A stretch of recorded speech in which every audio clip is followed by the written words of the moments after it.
আজকে বানাবো আমি মালাই কাতলা। এর আগে আমি দই কাতলা বানিয়ে বন্ধুরা তোমাদেরকে দেখিয়েছি। তাহলে আমি মাছটাই লবণ মাখিয়ে নিচ্ছি।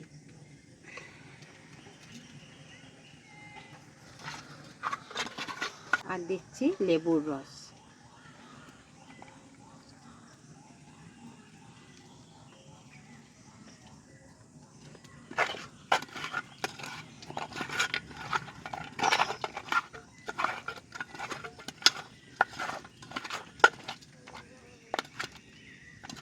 মাছে আমার লবণ আর লেবুর রস মাখানো হয়ে গেছে। কড়া গরম হয়ে গেছে, আমি এখন তেল দিয়ে দিলাম। তবে কাতলা মালাই কাতলার জন্যে সাদা তেল দেবে। তেল গরম হয়ে গেছে, এবার আমি মাছটা ভেজে নেব।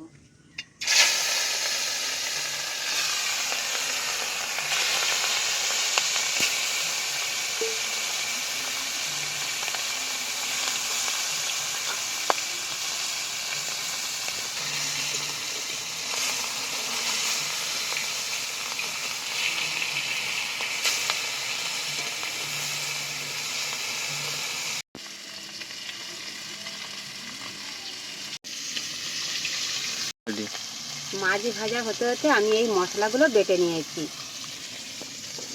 কাতলা মালাইয়ের জন্য। এখানে নিয়েছি আদা বাটা, পেঁয়াজ বাটা, এখানে নিয়েছি কাঁচা লঙ্কা বাটা, পোস্ত বাটা, চাল মগজ বাটা, কাজু আমি একসাথেই বেটে নিয়েছি। এখানে নিয়েছি কাঁচা লঙ্কা চেরা। এবার সমস্ত মশলা তো এখানে রয়েছে, ঘি, বাটার, আমুল দুধ। আমি এখানে নারকেলের কোনো দুধ নিই না। এবার কেউ নারকেলেরও দুধ দিতে পারো। আমি এখানে গুঁড়ো দুধ এই যে গুলিয়ে নিয়েছি এইভাবে ঘন করে। মাছটা আমি হালকা করেই ভেজেছি, কেন মালাই কাতলা হবে, আমি খুব কড়া ভাজি না। মাছ আমার ভাজা হয়ে গেছে।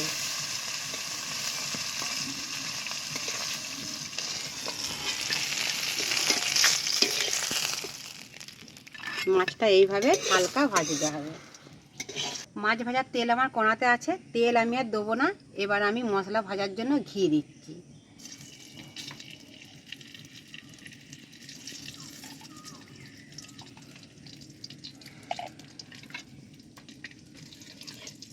ফোড়নে দেবো তেজপাতা, গোটা গরম মশলা, আর এখানে দেবো কাঁচা লঙ্কা চেরা, আর দেবো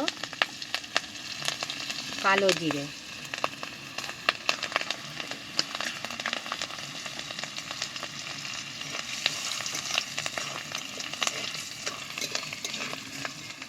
মশলাটা ভাজা হয়ে গেছে, গোটা মশলাগুলো। এবার দেবো পেঁয়াজ বাটা।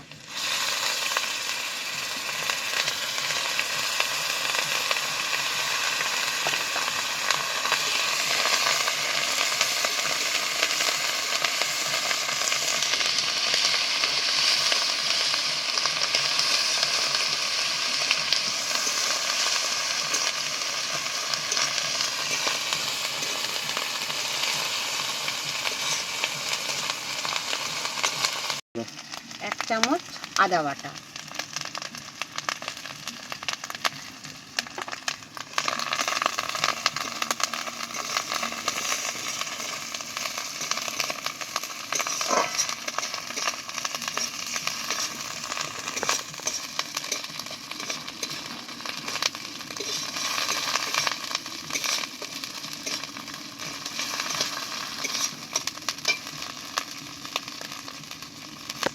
এখানে আমি 4টে কাঁচা লঙ্কা বেটে নিয়েছি। যে যেমন ঝাল খাবে সেই মতো ঝালটা দিতে পারো। এখানে নিয়েছি পোস্ত আর সাদা তিল বাটা।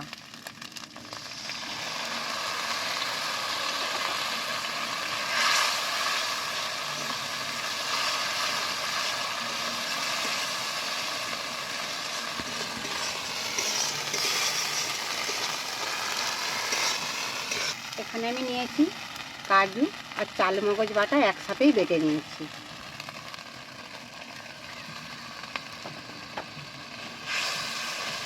ভালো করে মশলাটা আমি এবার কষে নেব।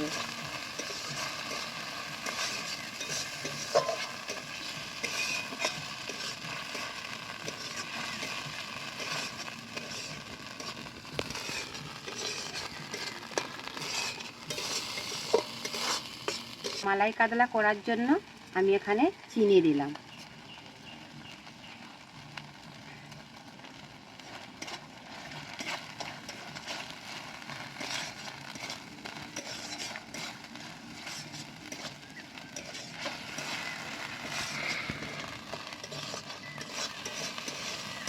মাছে আমার লবণ দেওয়া ছিল, এখন আমি অল্প করে স্বাদ মতো লবণ দিয়ে দিই।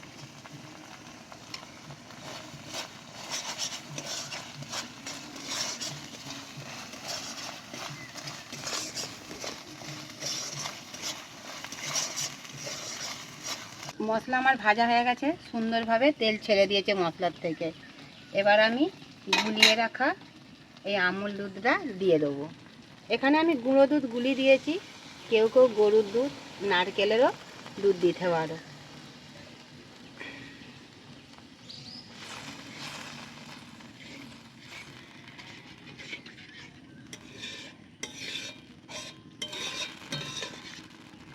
সব মশলা আমার ভালোভাবে কষানো হয়ে এসেছে, গ্রেভিটাও গাঢ় গাঢ় হয়ে গেছে। এবার আমি মশলা ধোয়া জলটা দিয়ে দিলাম।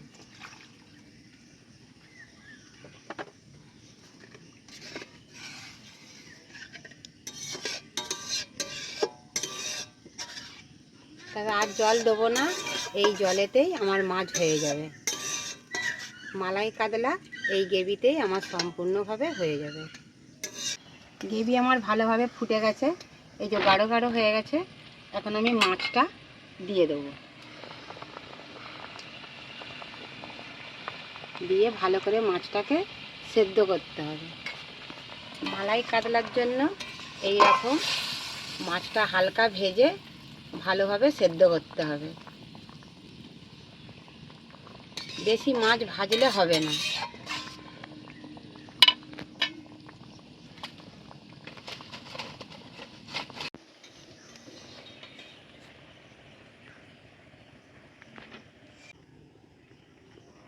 মালাইকারি আমার হয়ে এসেছে, এখন আমি 1 চামচ বাটার দিয়ে দিলাম। কেন ঘি তো আমি আগেই দিয়েছিলাম, যার জন্য ঘিটা আমি এখন দিলাম না, বাটারটা দিলাম না বাবার আগে।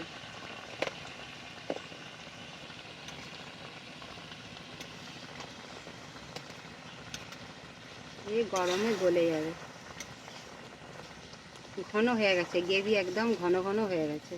তবে একে বেশি পাতলা নামালে ভালো লাগবে না, এরকম ঘন করে নামাতে হবে।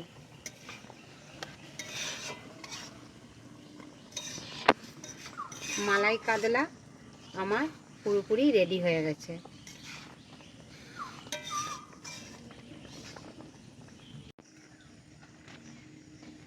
মালাই কাতলা আমার পুরোপুরি হয়ে গেছে ভালোভাবে, তেল ছেড়ে দিয়েছে কত সুন্দরভাবে দেখো। আর গ্রেভিও ঘন ঘন হয়ে গেছে এরকম, মাছও খুব ভালোভাবে সেদ্ধ হয়ে গেছে। তাই মালাই কাতলার জন্য এইভাবে পিস করতে হবে। পিসগুলো দেখতে পাচ্ছ তো কত সুন্দর পিস হয়েছে, এই রকম পিস করতে হবে।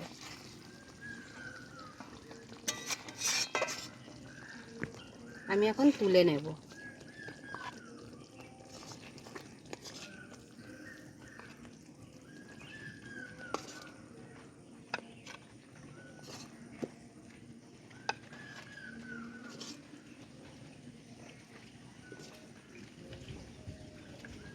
মালাই কাতলা আমার রেডি হয়ে গেছে, আর আমি কিভাবে মশলা দিয়ে করেছি তোমাদেরকে দেখিয়েছি। তোমরাও এইভাবে বাড়িতে মালাই কাতলা করে খাবে। আর আমার রান্নার ভিডিওটা কেমন হয়েছে সবাই অবশ্যই কমেন্টে জানাবে। আর যারা নতুন হয়ে আছো চ্যানেলটি সাবস্ক্রাইব করে দেবে।